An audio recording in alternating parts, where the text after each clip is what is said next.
vous rejetez Dieu, c'est dit, vous ne verrez pas le royaume, chers frères et sœurs. Il dit,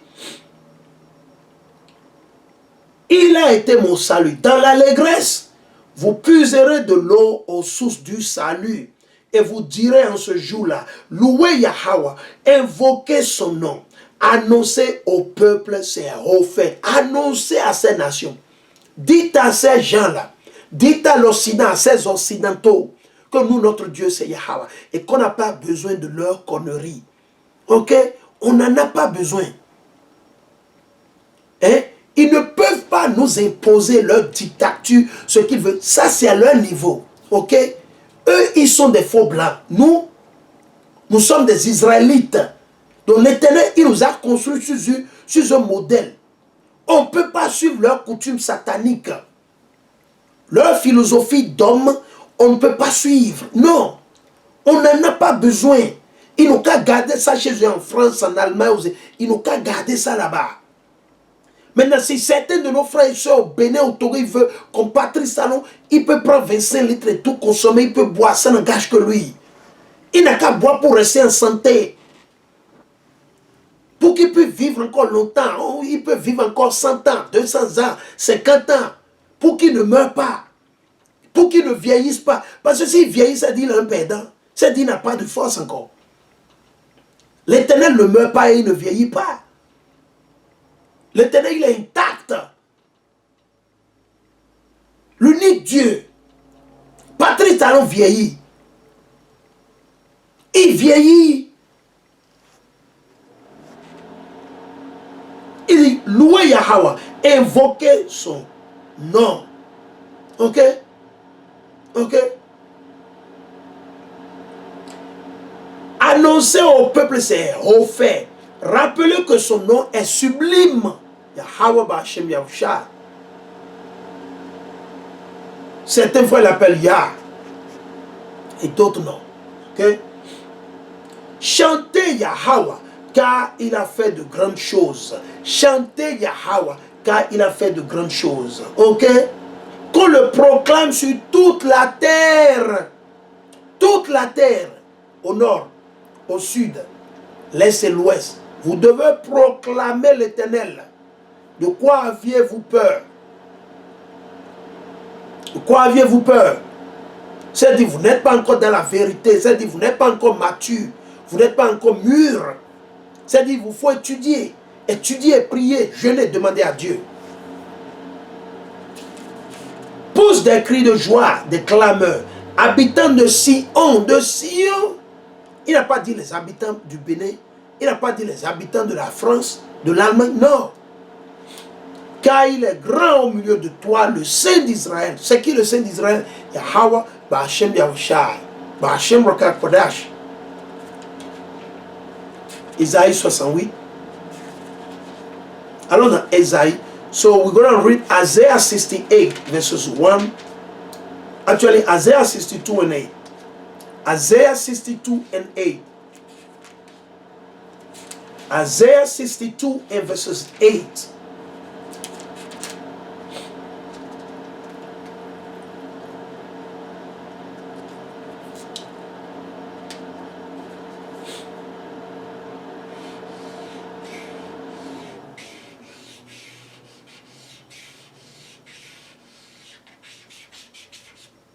Okay.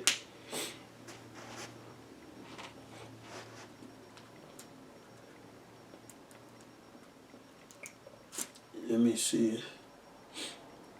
Alors, on va aller. Actuellement, le verset. On va aller. Le verset 7 actuellement. Isaiah 62 and verses 7 through 8. Ok?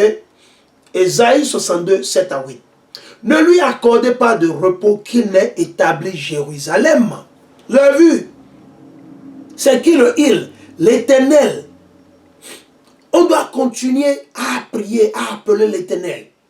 On doit toujours chercher l'Éternel continuellement. Ce n'est pas seulement le jour du sabbat. Pas seulement aujourd'hui. Certains d'entre vous, vous le savez. Que je suis dans la rue pour prêcher et enseigner quand? Les lundis, les mercredis et les jeudis. N'est-ce pas? Donc je ne choisis pas seulement le sabbat pour parler de la Bible. Non. Non. Ok. Ok. On doit chercher l'Éternel continuellement et constamment. Pas seulement un seul jour, vous choisissez, ouais, moi j'ai choisi de l'adorer juste. Non. Constamment. Je vais relire. Ésaïe 62 et le verset 7. Ne lui accordez pas de repos qu'il n'ait établi Jérusalem. Donc notre bataille doit être continuelle. C'est une bataille spirituelle continuelle, sans repos, sans cesse, jusqu'à ce que nous soyons ramenés à Jérusalem, à Sion. Pas plus ni moins, chers frères et sœurs. Donc aussi longtemps que nous vivons, où? En France, en Allemagne, en Belgique, aux États-Unis, au Bénin, au Togo, aussi longtemps que nous vivons sur ce territoire, en Chine, chers frères et sœurs, vous devez continuer toujours la bataille, elle n'est pas terminée. Parce que nous sommes toujours quoi? La diaspora éparpillée. Dans les quatre coins de ce monde, à cause de nos iniquités, chers frères et sœurs. Ok. Donc la bataille continue toujours. Cette bataille spirituelle. Nous devons continuer toujours à prophétiser, à enseigner, à édifier, à exposer. Ne lui accordez pas de repos, qu'il n'ait établi Jérusalem et fait d'elle une louange au milieu du pays. Amen, alléluia, chers frères et sœurs. Jérusalem doit être notre souci numéro 1. Comment? Qu'est-ce qu'on doit faire pour que l'Éternel nous ramène à Jérusalem? Ça doit être le souci majeur de tout un chacun de nous, de nos frères et sœurs qui sont appelés aujourd'hui ou communément aujourd'hui noirs, nos frères béninois, nos frères noirs américains, nos frères et sœurs qui vivent en Jamaïque, en Haïti, à l'île Maurice, en Guadeloupe, dans la Martinique, à Saint-Dominique, et la liste continue, en Mexique, en France, en Allemagne, en Australie, au Luxembourg. Ça doit être notre souci numéro 1, absolu. Aussi longtemps que nous sommes en exil, éparpillés, en Afrique de l'Ouest, en Afrique du Sud, au Nigeria, au Ghana, et la liste continue. Le combat n'est pas terminé. La bataille n'est pas terminée. Et fait d'elle une louange au milieu du pays. Yahweh l'a juré par sa droite et par son bras puissant. Je ne donnerai plus ton blé en nourriture à tes ennemis. Vous avez vu? Donc c'est à nous de continuer à pleurer devant l'Éternel, à chercher l'Éternel continuellement, à s'exhorter jour et nuit.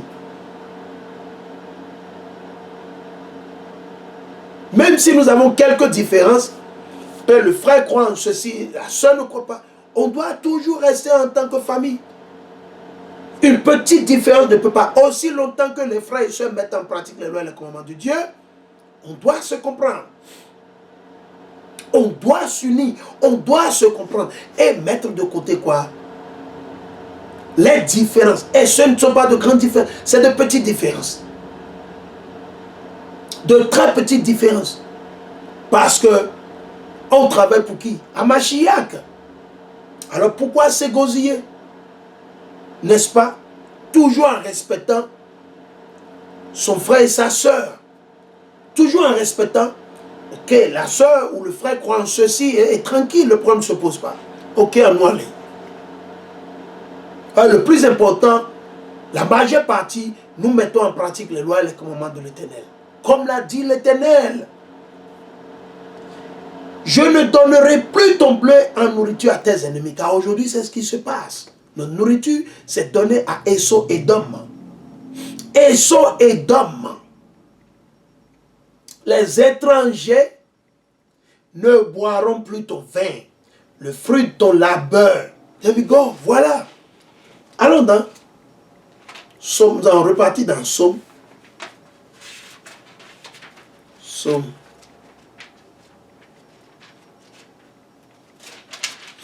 Somme 62. Somme 62. There's a book of Psalm chapter 62. Mais c'est...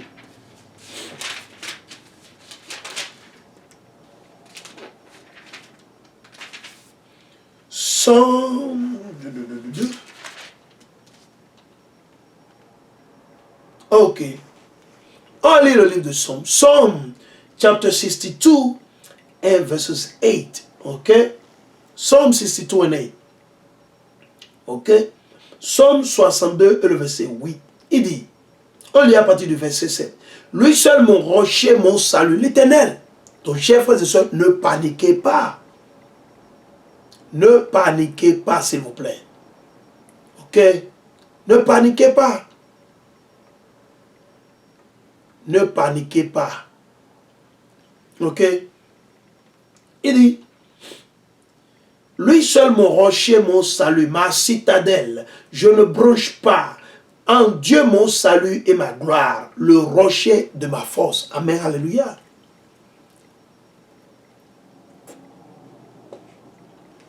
Amen, alléluia. Alors, encore quelques préceptes. Psaume 110, 115 premièrement. Alors, dans Psaume 115, Psaume 115, actuellement, on va commencer avec Psaume 127. Alors, dans le livre de Psaume, le chapitre 127, ok, Psaume 127, ok, Psalm 127, Psalm 127, ok. Si Yahweh ne bâtit la maison, en vain peinent les bâtisseurs. Vous avez vu? Donc si ce n'est pas l'Éternel qui vous a choisi, si ce n'est pas l'Éternel qui vous a mis là, c'est du vain, c'est du zéro. Ok? Si Yahweh ne garde pas la ville, en vain la garde veille. Vous avez vu, non? Donc, vos politiciens ne peuvent pas vous sauver. Toutes ces propagandes qui sont en train de pousser aujourd'hui dans le monde, à gauche, à droite, il faut aller, ça ne vous sauvera pas. Il dit, si Yahweh ne garde la ville, en vain la garde veille. Donc le gardien, il ne fait rien en général. C'est l'Éternel qui veille.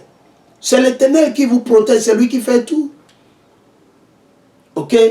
Vanité de vous lever matin, de retarder votre coucher, mangeant le pain des douleurs. Le pain des douleurs, c'est le péché. Le péché, c'est le pain des douleurs. Car lui comble son bien-aimé qui dort. Il comble son bien-aimé qui dort. C'est l'héritage de Yahweh que des fils récompensent, que le fruit des entrailles, comme les flèches en la main du héros, ainsi les fils de la jeunesse. Heureux l'homme, celui-là qui en remplit son carquois. Point de rond pour eux quand ils débattent à la porte avec leurs ennemis. Parce que quoi? Vous avez des enfants qui ont la crainte de Dieu. Des enfants qui mettent en pratique les lois et les commandements de l'Éternel. Ok? Allons. Toujours on va aller maintenant à Jérémie. Jérémie 10, 23. Jérémie 10, 23. Dans Jérémie le chapitre 10 et le verset 23. Jérémie 10, 23. Je le sais, Yahweh, la voix des humains n'est pas en leur pouvoir. La voix d'un homme, c'est pas en lui. Il n'est pas donné à l'homme qui marche de diriger ses pas. Corrige-moi, Yahweh, mais dans une juste mesure, sans t'irriter, pour ne pas trop me réduire. Donc c'est la prière, ce sont les prières que nos frères et sœurs doivent faire au jour le jour. Ok? Isaïe 26, 3, 4. Isaïe 26, 3, 4. On lit. Je suis dans le livre d'Isaïe, le chapitre 26. Isaïe 26, c'est le verset 3 jusqu'à 4. Ok? Et je lis. Il dit, c'est un dessein arrêté, tu assureras la paix qui t'est confiée. Confiez-vous en Yahweh à jamais, chers frères et sœurs, et non aux politiciens. Confiez-vous en Yahweh à jamais, car Yahweh est un rocher éternellement. Ok? Allons. Allons dans le Nouveau Testament. Directement, nous allons partir dans Éphésiens. Ok, Éphésiens.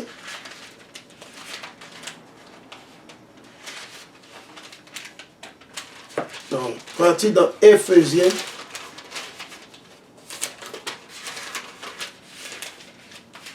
Dans Éphésiens, le chapitre 6. Ok. Éphésiens, le chapitre 6. Ok. Comme je l'ai dit, c'est une bataille spirituelle, chers frères et sœurs. Donc, notre devoir, c'est de vous exhorter et de vous encourager toujours à continuer. Ne cédez pas à ces politiciens, ne cédez pas. Restez fermes, restez sur vos gardes. Priez, jeûnez. Si vous manquez de sagesse, priez, demandez à l'Éternel. Ne paniquez pas. Parce que aussi, nous devons passer par les examens, les épreuves, les tentations. Allons, on va le lire. On va le lire. Allons. Là, on repartit dans Jacques. Allons dans Jacques.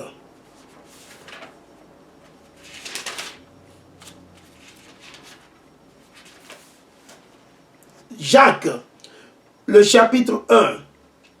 Et puis de Saint Jacques, le chapitre 1 et le verset 1 jusqu'à 4. Jacques, serviteur de Dieu et du Seigneur Yahawashi Hamashiach, aux 12 tribus de la dispersion, salut. Aux 12 tribus de la dispersion, il n'a pas dit à tous les chrétiens, aux 12 tribus de la dispersion, salut.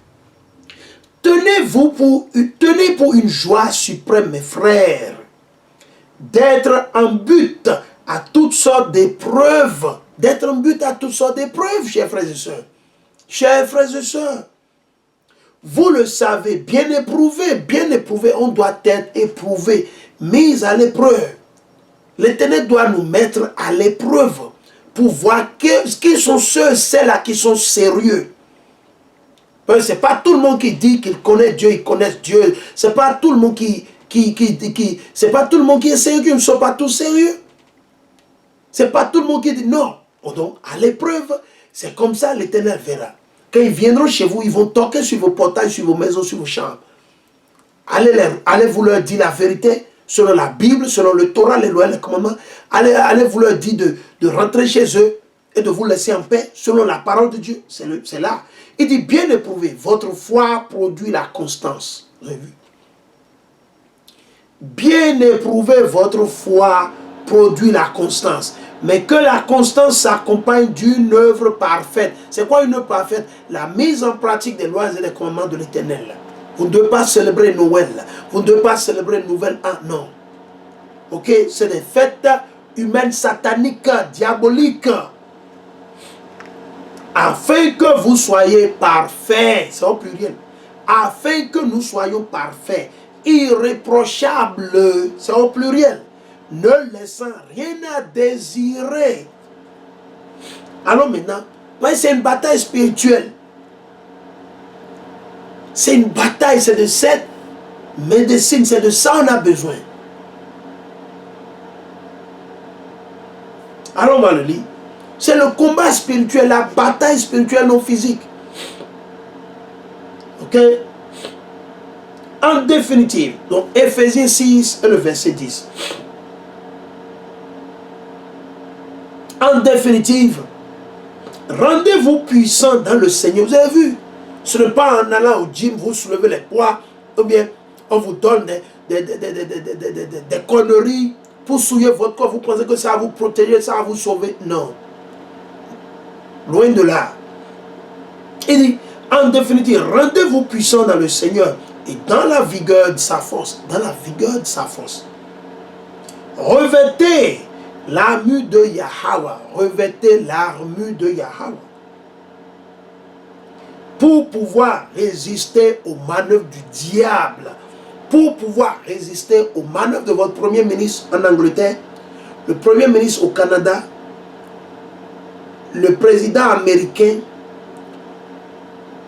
Patrice Talon, Emmanuel Macron, vos politiciens et la liste continue.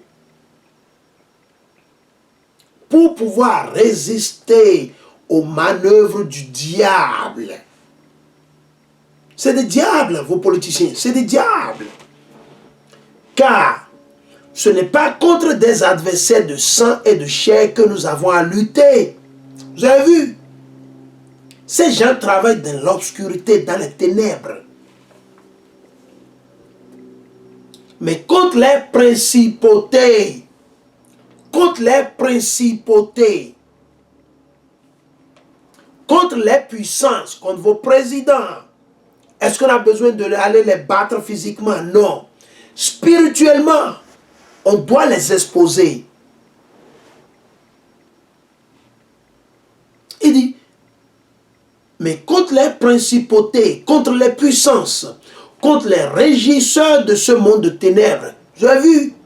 Le monde d'aujourd'hui, c'est un monde de ténèbres. Vos présidents, vos premiers ministres, vos députés, et la liste continue. Vos politiciens, vos pasteurs, vos prêtres, le pape.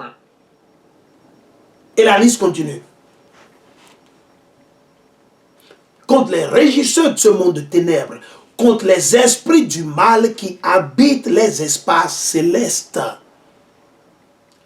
C'est pour cela qu'il vous faut endosser l'armure de Yahweh. L'armure, il n'a pas dit l'armure de l'OMS, il n'a pas dit l'armure d'Emmanuel Macron, il n'a pas dit l'armure de vos politiciens, il n'a pas dit l'armure de Patrice Talon, non.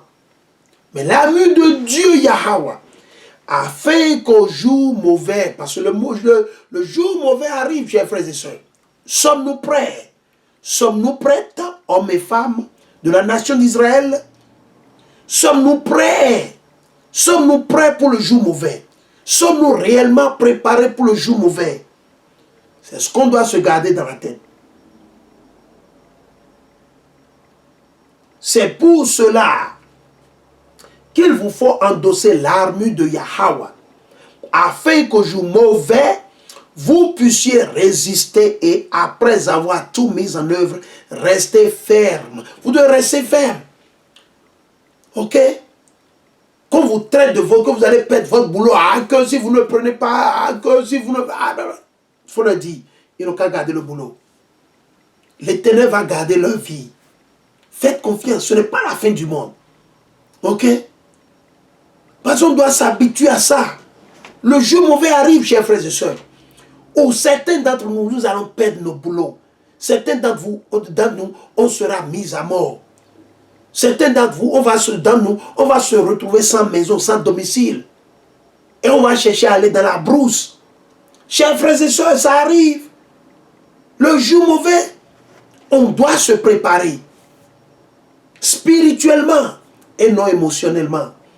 Et non sentimentalement, non. Spirituellement,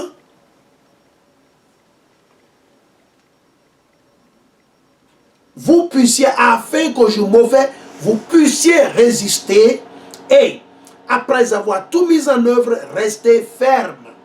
Tenez-vous donc debout. C'est-à-dire, dans l'Esprit Saint, dans la parole, les lois et les commandements de l'Éternel. Tenez-vous donc debout avec la vérité. Avec la vérité pour ceinture. Ésaïe 11:5.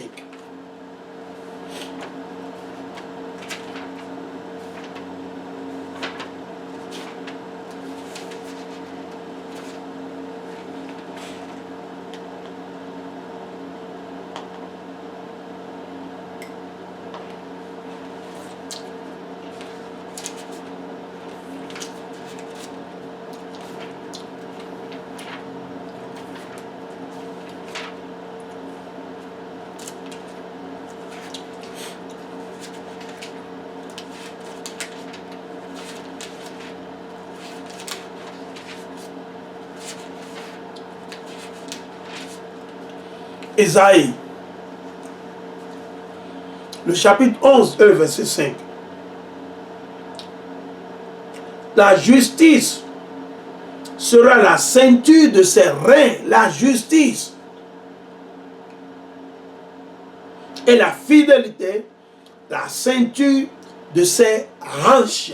Allons dans le livre de Psaume. Et c'est quoi la justice? Psaume 119 et le verset 142. Psaume 119 et le verset 142. C'est quoi la vérité? C'est quoi la vérité? On va lire. Justice éternelle que ta justice. Vérité que ta loi. Donc c'est quoi la vérité, chers frères et sœurs? Ce sont les lois et les commandements, les ordonnances et les statuts de l'éternel Yahweh, tel que c'est écrit dans la Bible. Le Torah.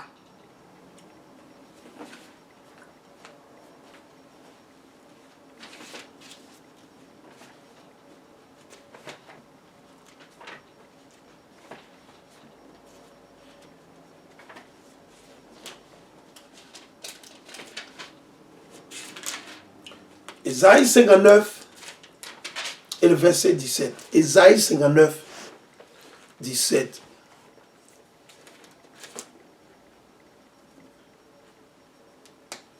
Ésaïe 59, 17.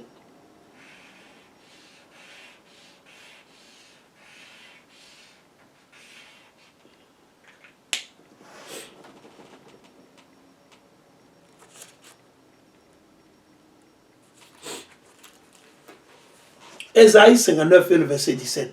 Il a revêtu comme cuirasse la justice sur la tête, le casque du salut. Il a revêtu comme tunique des habits de vengeance. Alors, reparti, sagesse de Salomon.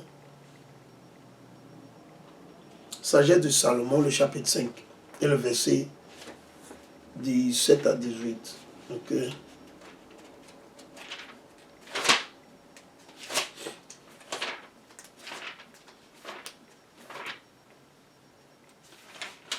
Sagesse de Salomon, le chapitre 5, le verset 17 à 18. Pour armure, il prendra son ardeur jalouse. Il armera la création pour reposer ses ennemis. Pour cuirasse, il revêtira la justice, la loi. Il mettra pour un casque un jugement sans feinte. Il prendra pour bouclier la sainteté invincible. De sa colère inexorable, il fera une épée tranchante. Ok? Alors, en repartie, il dit, tenez-vous donc debout. Tenez-nous donc debout. Tenons-nous donc debout. Tenons-nous donc debout, chers frères et sœurs. Avec la vérité pour ceinture. La justice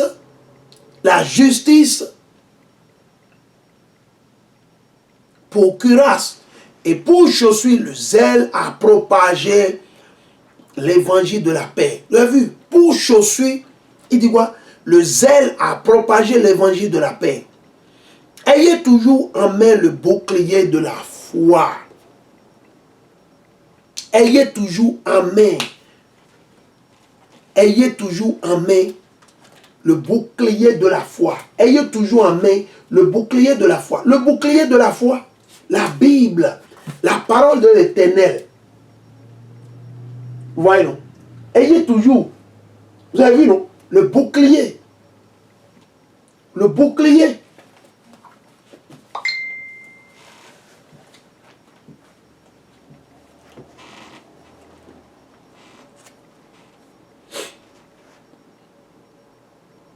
Grâce auquel vous pourrez éteindre tous les traits enflammés du mauvais. Tous les traits enflammés du mauvais. Du mauvais. Enfin, recevez le casque du salut et le glaive de l'esprit. Le glaive de l'esprit, c'est-à-dire la parole de Yahweh, la parole de Dieu. Vivez dans la prière et les supplications. Vous avez vu? Vivez dans la prière et les supplications. Priez en tout temps. Priez en tout temps. Il n'a pas dit de prier seulement, ouais, voilà, tu sais, quand vous avez des problèmes, vous êtes... Non, priez en tout temps. Même dans votre voiture, en conduisant, vous pouvez prier. Même en conduisant votre moto ou bien motocyclette, vous pouvez prier. Même en pédalant votre vélo, si vous êtes à vélo, vous pouvez toujours prier. Vous priez en esprit, dans votre cerveau. C'est entre vous et votre Dieu. C'est entre vous et l'Éternel Yahweh. Vous n'avez pas prié et dit, oh, que tout le monde vous voit. Non. Non. Il faut garder en tête. Vivez dans la prière. Vivons dans les prières, chers frères et sœurs. Parce que ces mauvais concordent pas mal de choses pour vous. Ils sont en train de préparer pas mal de choses. La marque de la bête, l'adoration de la bête, l'image de la bête, le 666, right? Ils veulent vous donner tout pour vous tuer, ils veulent tout faire pour vous tuer. Amen, alléluia. Réveillez-vous, chers frères et sœurs. Priez en tout temps dans l'esprit. Apportez-y une vigilance inlassable, sans se fatiguer. Sans se fatiguer. Et intercédez pour tous les saints. Intercédons pour nos frères et ceux qui enseignent la vérité, qui enseignent la parole de Dieu. Priez aussi pour moi, afin qu'il me soit donné d'ouvrir la bouche pour parler et d'annoncer hardiment le mystère de l'évangile dont je suis l'ambassadeur dans mes chaînes. Obtenez-moi la hardiesse d'en parler comme je dois. Chers frères et sœurs, il y a beaucoup de choses qui vont se passer. Tout ce qui se passe actuellement, ce n'est que le début du commencement. Donc c'est à nous de rester sereins, de s'armer spirituellement et d'être prêts. D'être prêts pour le combat et la bataille, chers frères et sœurs. On doit être prêt pour le combat. C'est un combat spirituel, ce n'est pas physique. C'est une bataille spirituelle, elle n'est pas physique. Restez dans l'Esprit Saint. On l'a déjà annoncé. Le mardi qui vient, ce mardi-là, dans 3 jours, au coucher du soleil, nous allons commencer la célébration de la fête de Hanukkah, le Hanukkah ou la fête des Lumières. Donc, nous rappelons tout le monde, si les frères ou sœurs ont d'autres jours, le problème ne se pose pas. Mais rassurez-vous et mettez-vous en ligne, en marche, que vous avez célébré cette fête. Ok, que vous les avez reconnus, comme l'a ordonné l'Éternel à travers nos